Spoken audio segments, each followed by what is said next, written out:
एक आंदोलन खड़ा करने के लिए हाथों और पांव की जरूरत नहीं होती है, दिल और दिमाग की जरूरत होती है। You don't need hands and legs to drive your organization, you need head and heart to drive your organization. ऐसी मैन पावर तैयार करिए। अगर ऐसे आदमी को ले आए जो आपसे कम बुद्धिमान है, तो और कम बुद्धिमान कस्टमर को वो लेके आएगा। Nothing is more important than developing people, क्योंकि अल्टीमेटली स्ट्रैटेजी को आपके लोग ही चलाने वाले हैं। अ क्लियर विजन और a great vision without great people is completely irrelevant. मैं Vivek Bindra, founder and CEO बड़ा बिजनेस.com, आज बताऊंगा आपको 20 से ज्यादा तरीके के बढ़िया मैन पावर कैसी लाई जाती है। एक है इंटरनल तरीके और एक है एक्सटर्नल तरीके। इंटरनल जो आपकी कंपनी के अंदर से ही तरीके होते हैं, और एक्सटर्नल जो बाहरी तरीके हैं जिनसे आप बढ़िया टीम को ढूंढ के ला सकते हैं। मेरे को everything about entrepreneurship course, event, questions में कई लोगों ने पूछा बढ़िया टीम कैसे बनाएं। पहला क्या है, चांसेस हैं कि इंटरनल टीम में ही कोई प्रमोशन कर सकते हो, उन्हीं को आप बढ़िया पे, पोजीशन और रिस्पॉन्सिबिलिटी, अथॉरिटी बढ़ा करके दे सकते हो, क्योंकि प्रमोशन से कॉन्फिडेंस बढ़ता है। दूसरा, आप इंटरनल ट्रांसफर्स क्रिएट कर सकते हो एक डिपार्टमेंट से दूसरे डिपार्टमेंट में। कभी कभी जिस आदमी से आप काम करा रहे हो उस डिपार्टमेंट में, क्योंकि वो उसके लिए कॉम्पिटेंट नहीं था, वो इसके लिए ज्यादा अच्छा कर सकता था। आप रिटायर्ड एम्प्लॉयज भी लेकर के आ सकते हो जो चले गए थे, या दूसरी कंपनी के कॉम्पिटिटर के रिटायर्ड एम्प्लॉयज को ढूंढ सकते हो, या अपनी कंपनी के रिटायर्ड। मारुति ऐसा बहुत करती है, उनको लगता है जिसने हमारी कंपनी में 30 साल काम कर लिया, अब अगर उसे कोई और लेके चला गया ना तो हमारे राज जाके खोल देगा वहां, इसलिए अपने रिटायर्ड एम्प्लॉयज को वो ले आते हैं वापस जाकर के। See, you need to have collaborative hiring process. Steve Jobs कहते थे कोलैबोरेटिव मतलब मिली जुली अंदर पूरी टीम के साथ में। एक और तरीका क्या है, अपग्रेड कर दें, कुछ लोगों को अपग्रेड कर दें, उसकी डेजिग्नेशन ना बढ़ाएं लेकिन उसकी रिस्पॉन्सिबिलिटी बढ़ा दें और उसका थोड़ा तनख्वाह भी बढ़ा दें, अथॉरिटी बढ़ाए बिना। देखिए, recruitment should be viewed as the most important, as important as sales, highly critical। आपके लिए सेल्स इंपॉर्टेंट है, उतना ही इंपॉर्टेंट है बढ़िया मैन पावर लेकर के आना। जितना पैसा इंपॉर्टेंट है उतना ही मैन पावर, क्योंकि acquiring the right talent is the most important key for growth. Hiring was, hiring is and hiring will be the most important part. मेरी अपनी ऑर्गेनाइजेशन में अच्छी लीडरशिप बनाने के लिए मैंने बहुत काम किया है। आज मैं अपने ऑफिस नहीं जाता, इसलिए नहीं कि कोरोना क्राइसिस है या लॉकडाउन है। पिछले 1 साल से मैं मुश्किल से अपने ऑफिस 6 बार गया हूंगा, क्योंकि बढ़िया टीम तैयार करी है। और मेरा 5वां पॉइंट है, train your man power. Training पे एक थोड़ा किस्सा सुनाता हूं गौतम भाई अडानी का। गौतम भाई अडानी गुजराती सब जानते हैं। एक बार उसकी कंपनी में हेजिंग की गलती हो जाने के कारण, टाइमली ना करने से 50 करोड़ का नुकसान कर दिया एक सीनियर एम्प्लॉय ने। सीईओ बहुत नाराज हो गया था, इसने 50 करोड़ का नुकसान कर दिया। वो उसको निकालने की तैयारी कर चुका था। बात गौतम भाई अडानी पे पहुंची तो उन्होंने इसको बुलाया, पूछा क्या हुआ। बोला सर बहुत बड़ी गलती हो गई, आगे से कभी नहीं होगा, समझ में आ गया मुझसे गलती हो गई। गौतम भाई अडानी ने अपने सीईओ को बोला इसको नहीं निकालना। सीईओ हैरान, सर 50 करोड़ का नुकसान किया इसने, कैसे नहीं निकालना। अडानी बोले अब तुम इसको निकालोगे, कहीं ना कहीं तो ये ज्वाइन करेगा। गलती इसको समझ में आ गई, ये सीख चुका है, मेरी गलती का फायदा कोई और कैसे उठा ले। It was not a business loss, it was his training cost. Gautam भाई अडानी का वो डिसीजन, उस एम्प्लॉय को ना निकालना, व्यापार जगत में बहुत अप्रिशिएट किया गया कि एम्प्लॉय अपनी गलतियों से भी ट्रेन होता है, सीखता है और आगे और एसेट बिल्ड करता है। और ऐसे ही एम्प्लॉयज आगे चल के आपके लिए और एम्प्लॉयज लेके आते हैं, जो है मेरा 6ठा पॉइंट, एम्प्लॉय रेफरल। मेरी वीडियो टीम के अंदर, एनिमेशन की टीम के अंदर, पोस्ट प्रोडक्शन की टीम के अंदर ज्यादातर सारे एम्प्लॉय रेफरल से आए हैं। किसी ने किसी का रेफरेंस दिया और वो आया, किसी ने किसी का अंदर के ही लोगों ने रेफरेंस दे दे करके बाहर के लोगों को हायर किया। ये मेरे पीछे कैमरामैन दीपक आज मुझको बताया कि हमारे पुराने एडिटर विशाल विष्णु के रेफरेंस से आया था। हमारे यहां टीम भी ऐसी, क्योंकि happy employees will bring more employees. 7वां तरीका, इंटरनल एडवर्टीजमेंट। अगर आपकी कंपनी बड़ी है और आपने एडवर्टीजमेंट निकाल दिया तो किसी डिपार्टमेंट से कोई डिपार्टमेंट में वो लोग ज्वाइन कर जाते हैं। ये मैंने मारुति से सीखा था। वो लोग इंटरनल प्रमोशन के, इंटरनल एडवर्टीजमेंट के तरीके निकालते थे, हमने भी ऐसा किया। हमारे सेल्स में एक लड़का हुआ करता था राहुल, वो ठीक ठाक काम करता था, लेकिन जिस दिन इवेंट्स, जो हमारे फिजिकल इवेंट्स होते हैं, उसकी एड निकली तो उसने सेल्स से निकल करके यहां अप्लाई किया जॉब इंटर डिपार्टमेंट, और वैसे ही इंटरव्यू हुआ जैसे फ्रेश हायरिंग का इंटरव्यू होता है, उसको सिलेक्ट कर लिया गया।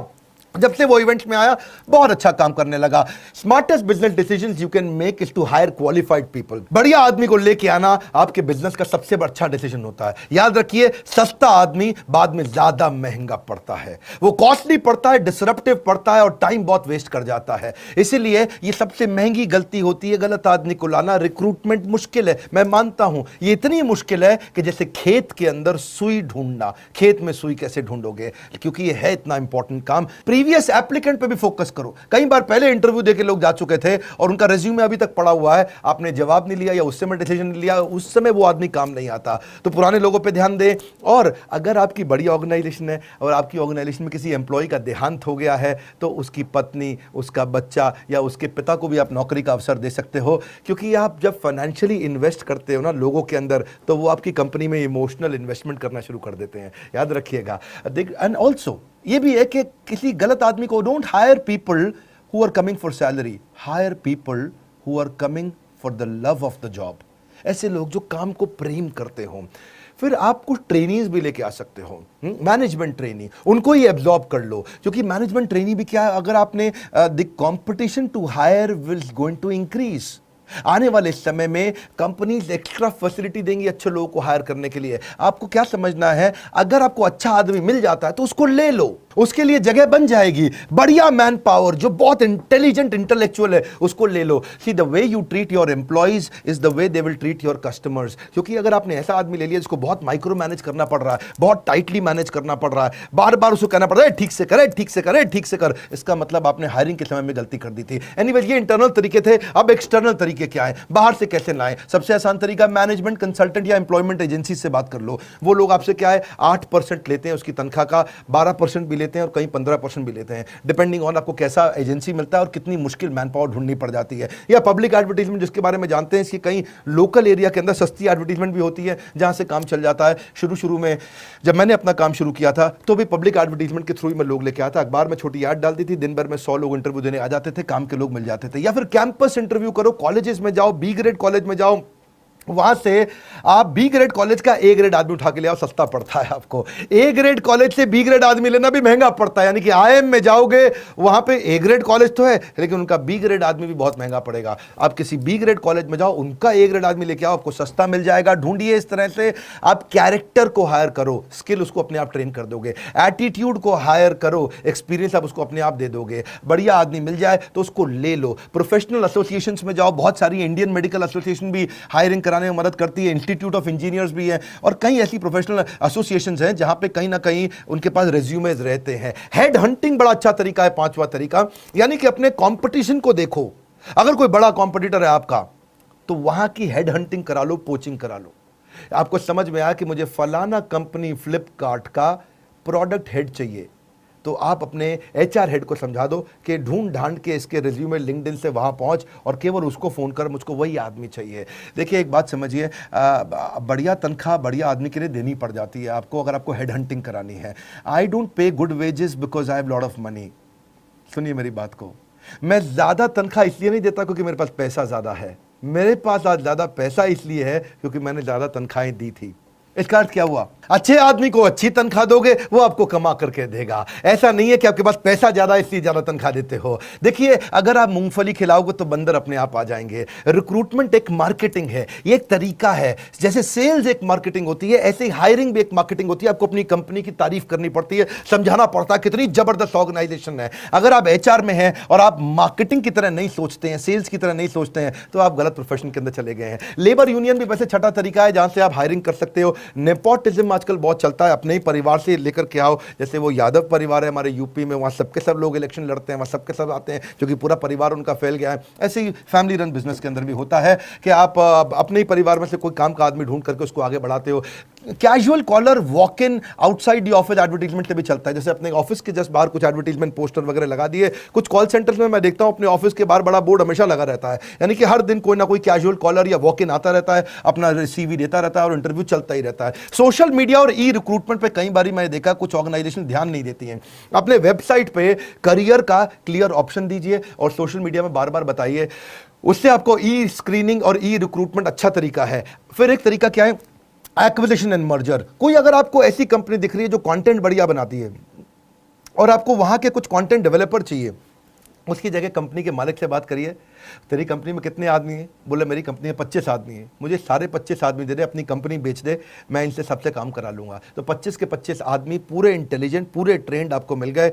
आपने उसकी एक मुश्त उसकी कंपनी के नाम पे ये पैसा दिया, रेडीमेड आपका काम हाई स्पीड पे चला गया। ये तब काम आता है जब बहुत बड़ी हायरिंग करनी हो, बड़ा नंबर चाहिए और आपको स्पीड और ग्रोथ के लिए पैसा हो लेकिन टाइम बिल्कुल ना हो। याद रखिए, great people are company's greatest asset. बढ़िया लोग लेकर के आइए। एम्प्लॉयमेंट एक्सचेंज भी पुराने तरीके हैं, अब चलता है नहीं चलता आपको चेक करना पड़ेगा। But when you are hiring, you are not just recruiting employees, you are sowing the seed of reputation. यही एम्प्लॉय आपकी ऑर्गेनाइजेशन की रेपुटेशन बनाती है। आप एक बीज बोने का प्रयास कर रहे हो। बहुत सारे ऐसे भी लोग हैं जो वेटिंग लिस्ट में आपके थे, पुराने थे पड़े हुए, पर आप भूल गए, आपने ध्यान नहीं दिया। अपने रेज्यूमेस की वेटिंग लिस्ट भी निकालो बाहर, हो सकता है उसमें भी कोई सिलेक्टेड कैंडिडेट आपको पसंद आएगा। मैंने इंटरनल की बात भी करी, एक्सटर्नल की बात भी करी। एक में 10 बताए, एक में 12 बताए। फायदे नुकसान समझ लीजिए। देखिए, इंटरनल मेथड में क्या है, आप अगर अपनी कंपनी के अंदर से लेते हो तो लोग बहुत मोटिवेटेड रहते हैं, उनकी लॉयल्टी और बढ़ जाती है। अरे लाला जी हम लोग को प्रमोट कर रहे हैं, ये नहीं कि बाहर से लेकर आ रहे। अच्छा लगता है उनको। ये थोड़ा क्विक भी है और कॉस्ट इफेक्टिव भी है, महंगा नहीं पड़ता है, सिंपल प्रोसेस है, रिलायबल है। लेकिन इंटरनल में नुकसान भी है छोटा सा, आप बढ़िया फ्रेश टैलेंट नहीं ला पाते। आपको कई बार फेवरेटिज्म देना पड़ता है। अरे ये तो हमारी जाति का है, इसको लगा देते हैं आगे, हा हा हा। ये क्या, कई बार फेवरेटिज्म भी आ जाता है और लिमिटेड स्कोप भी होता है, क्योंकि आपके पास वही 10 लोग हैं, उन्हीं में से आपको लेना है। बाहर से कई बार कॉन्फ्लिक्ट भी हो जाता है। आपने 10 में से एक को बढ़ाया तो बाकी 9 खुंदक खा गए। लाला जी का कुछ चक्कर है इसके साथ में, तो ये बड़ा गड़बड़ रहता है। एक्सटर्नल मेथड के भी फायदे नुकसान है। अगर आप बाहर से आदमी लेके आते हो, फायदा क्या है, थोड़ा फेयर और इम्पार्शियल है। आप बाहर से लेकर के आए हो, ढूंढ के लेके आए, थोड़ा ट्रांसपेरेंट है, फ्रेश नया टैलेंट आता है, नई इंटेलिजेंस भी आती है कंपनी में। स्कोप बहुत बड़ा है, क्योंकि अपनी स्कोप कैसे बड़ा है कि आप हजारों लोग हैं, हजारों में से 10 चुनने हैं आपने, और इससे ऑर्गेनाइजेशन ग्रो करता है। लेकिन नुकसान क्या है, इसमें जो अंदर बैठा है बेचारा वो टेंशन में आ जाता है, ये बाहर से लाए जा रहे हैं, हमारा नहीं ध्यान रख रहे। दूसरा, टाइम कंज्यूमिंग भी पड़ता है, क्योंकि बाहर से आदमी लाने में वो कई नोटिस पीरियड दे करके आएगा, थोड़ा लेंदी और कॉस्टली प्रोसेस है। एम्प्लॉय डिससैटिस्फाई भी हो जाते हैं, कभी कभार इनसिक्योरिटी भी आ जाती है। लेकिन hire people brighter then you, एक कैटेगरी आदमी लेके आना, ये रूल है मेरी कंपनी में, हमने रूल बना रखा है।